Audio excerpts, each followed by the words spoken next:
ரொம்பவே மனசை உலுக்கிய கதை இது. எனக்கு ரொம்ப பாவமாக இருந்துச்சு. கேளுங்க, ரொம்ப நல்லா இருக்கும். ஹோட்டல் உரிமையாளர் சாதம் பரிமாறுவதற்காக குனிந்தபோது அந்த பெரியவர் கேட்டார், மதிய உணவுக்கு எவ்வளவு எடுத்துக்கொள்கிறீர்கள் என்று. உரிமையாளர் சொன்னார், மீன் குழம்புடன் 50 ரூபாய், மீன் இல்லாமல் 20 ரூபாய் என்று சொன்னார். கிழிந்த சட்டை பாக்கெட்டிலிருந்து கசங்கிய 10 ரூபாய் தாளை எடுத்து உரிமையாளரை நோக்கி நீட்டினார் அந்த முதியவர். இதுவே என் கையில் உள்ளது, இதற்கு எவ்வளவு முடியுமோ அவ்வளவு போடுங்க, வெறும் அன்னமானாலும் பரவாயில்லை என்று அந்த முதியவர் கெஞ்சி கேட்கிறார், மிகுந்த பசியுடன்.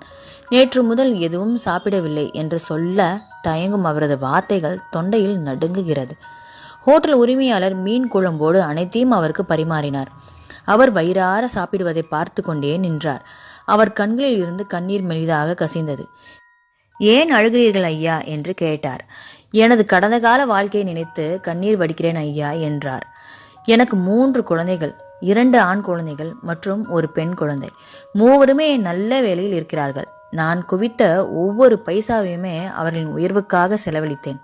அதற்காக என் இளமையையும் 28 ஆண்டுகால பௌதீக வாழ்க்கையையும் இழந்து புலம்பெயர்ந்தேன். எல்லாவற்றுக்கும் மேலாக என் மனைவி என்னை முதுமையில் தனியே விட்டுவிட்டு போய்விட்டாள். சொத்து பிரிவினை செய்ய ஆரம்பித்தது. என் மகள் என்னை தள்ளி ஒதுக்கி வைத்து ஆரம்பித்தார்கள்.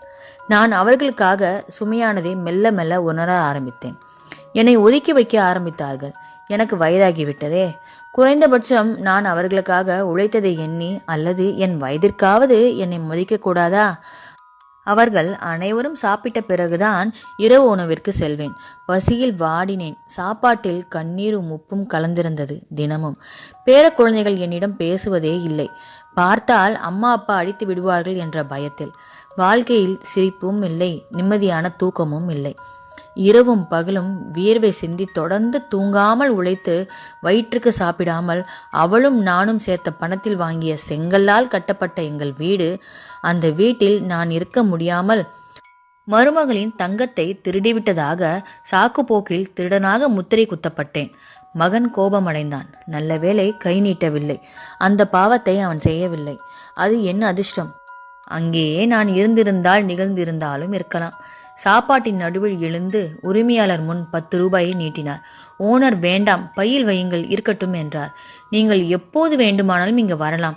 நீங்கள் எப்போதும் மதிய உணவு சாப்பிடலாம்.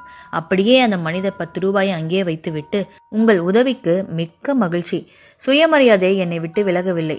வருகிறேன் என்று சொல்லி ஒரு சிறு மூட்டையை எடுத்துக்கொண்டு தெரியாத இடம் நோக்கி மெல்ல கிளம்பினார்.